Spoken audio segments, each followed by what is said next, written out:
Kaseng zain perthei kebalat tipum ka khol ngau terap National Awakening Movement kelarai ban yang kertong hakani ke election MLA Arhajar Arpulai. Habai kran siklat pathai khubor hasilong press club hakalai terik urempang Arhajar Arpulai u Vice President uba Thomas Pasa ulayat huba hadin ke Executive Committee kala penoi ka jingalang hakini kitayo baladam kala shim ka wei karai ban yang kertong namar bakin pen klanchwai kaseng bat kin sa yang kertong pat haka election MBC. Tan kong siam ai kum nei phi ki press trin bel tam kum ju ta ka por ko pi pin ka daw kong san ba ka dei ba ka por mar na do ajar khat pra ni klem yo ban lum man lang ban trikam but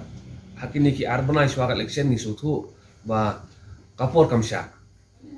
bat la dengi pen yang ru kan chu long bang su pen yang dap dukam ki don ki kertong di bala pan tiket dan kendai ngut bat hadin bangila banyak ikini kertong ngila suthu wa lese kanampoi sono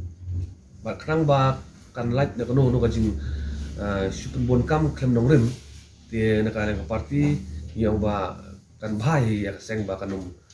penyen kertong ha ka por bat kaseng ni suthu ba ngidan kam bat pelut chwa ka por hakaba mpun klan choi la di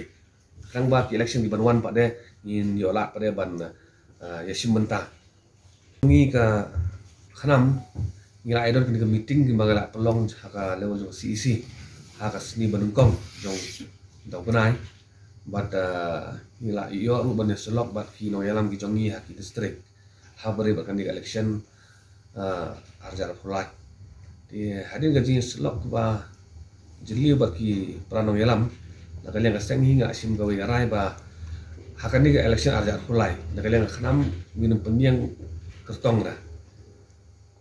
bat ka jing penkre ka jongi kalong ba sajisin pat kuno ngin wat kirat klinti ban penwandur biang ban penklan biang ya kaseng nang ba nginyo ban sedang pada naka MDC election Arhajar Arpulai ko banwan tika lemba jo kilat sai kubor ka ikwa ban pentip di ka rai jo CC karena bakam lumdon ki klumar haki wiki dicakar konstruksi ki barang don ki nong yalam ki jongi ki konstruksi komiti ki jongi